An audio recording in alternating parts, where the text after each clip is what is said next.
अर्थ यानी कि पृथ्वी जिस ग्रह पर हम रहते हैं, ये ग्रह एक स्टार के अराउंड रिवॉल्यूशन कंप्लीट करता है और ये जो स्टार है इसका नाम है सन।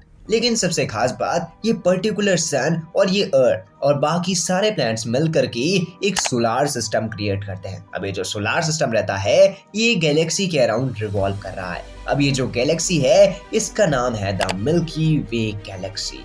अब सबसे खास बात, हमारे ब्रह्मांड में सिर्फ यही एक ऐसी गैलेक्सी नहीं है जहां पर एक्चुअली में हमारा सोलार सिस्टम एग्जिस्टेंस में होगा, बल्कि हो सकता है कि हमारे ब्रह्मांड में इनफिनाइट तौर पे गैलेक्सीज मौजूद होगी। और ये जो गैलेक्सीज है मे भी हो सकता है उनके अंदर कई सारे अलग अलग प्रकार के प्लैनेट्स और सन पाए जाते होंगे। लेकिन सबसे इंटरेस्टिंग बात तो ये है कि जितनी भी गैलेक्सीज है ये सारी गैलेक्सीज का फॉर्मेशन कहाँ से हुआ, यानी कि एक्चुअली में जब बिग बैंग हुआ तब जब सब जगह एनर्जी ही एनर्जी फैली हुई थी तो अचानक से गैलेक्सीज कैसे क्रिएट हो गई। तो देखो, अगर हमें ये जानना है कि गैलेक्सीज का फॉर्मेशन कैसे हुआ तो बिग बैंग को अच्छे से समझना होगा।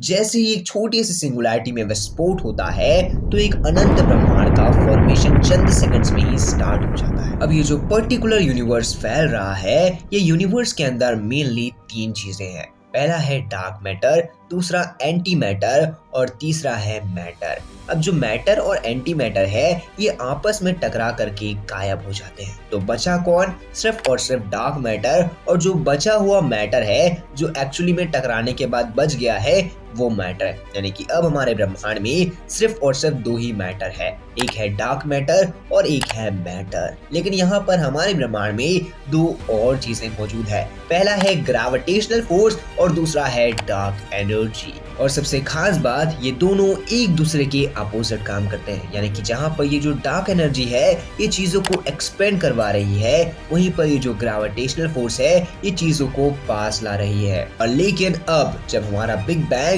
काफी ज्यादा हीट को प्रोड्यूस कर चुका है, जब हर एक मैटर दूर दूर जा चुका है, तब एक्चुअली में कहानी शुरू होती है हमारे गैलेक्सीज के फॉर्मेशन की। क्योंकि अब जितना भी हाथ है वो पूरा का पूरा हाथ हमारे डार्क मैटर के पास है, क्योंकि जो हमारा डार्क मैटर है उसकी ही वजह से हमारी गैलेक्सीज का फॉर्मेशन शुरू होता है। अब जो हमारा डार्क मैटर है उसे हमारी ग्रेविटेशनल एनर्जी पूरा का पूरा कंप्रेस करवा रही है। यानी कि जैसी एक जगह पे कुछ डार्क मैटर आया तो धीरे धीरे वहां पर की ग्रेविटी इंक्रीज हुई और वहां पर और भी डार्क मैटर आते गया। और जितना ज्यादा डार्क मैटर आते गया वहां पर की ग्रेविटी उतनी ही ज्यादा बढ़ते गई। और देखते ही देखते वो ग्रेविटी की वजह से जो आसपास का मैटर था, जो अब घूम रहा था, एक्सपेंड हो रहा था, वो भी ये पर्टिकुलर डार्क मैटर के पास आता गया। और देखते ही देखते अब जो एक्चुअली में मैटर है वो मैटर कंप्रेस हो रहा है। और देखते ही देखते जैसे जैसे वो कंप्रेस होते जा रहा है वो ग्रेविटी को बढ़ाते जा रहा है। जैसे और मैटर आ रहा है और वो और कंप्रेस हो रहा है। और देखते ही देखते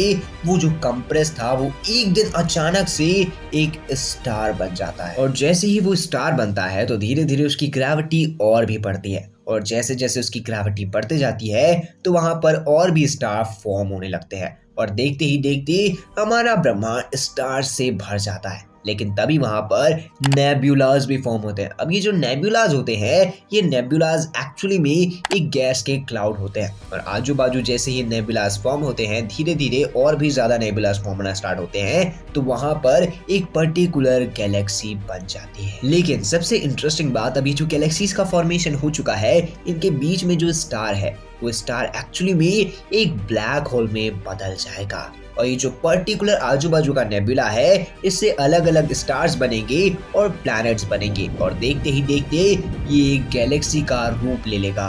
और फिर ये जो डार्क मैटर है ये डार्क मैटर हर जगह जा करके अलग अलग गैलेक्सीज को क्रिएट करेगा। अभी जो पर्टिकुलर गैलेक्सी है ये बंच ऑफ गैलेक्सीज से मिल करके हमारे ब्रह्मांड की शुरुआत हो जाएगी, जिसे हम एक्चुअली में हमारा यूनिवर्स कहते हैं। तो यही पूरी कहानी है कि एक्चुअली में जो हमारा यूनिवर्स है जिसमें इतने सारे गैलेक्सीज है उसका फॉर्मेशन कैसे होता है। सुबह आपको क्या लगता है कि क्या हमारे ब्रह्मांड में कोई और एक ऐसी एनर्जी है जो छुपी हुई है लेकिन हमें दिखाई नहीं देती? आप अपनी ओपिनियन कमेंट बॉक्स में जरूर बताइएगा। ताकि आपको वीडियो देखने में मजा होगा तो वीडियो को एक लाइक करना, अगर आप लोग चैनल पे नए हैं चैनल को सब्सक्राइब करके बेल आइकन कॉल पे सेट करना। मैं मिलता हूँ अगली वीडियो में, तब तक जय हिंद, वंदे मातरम and thanks for watching this video.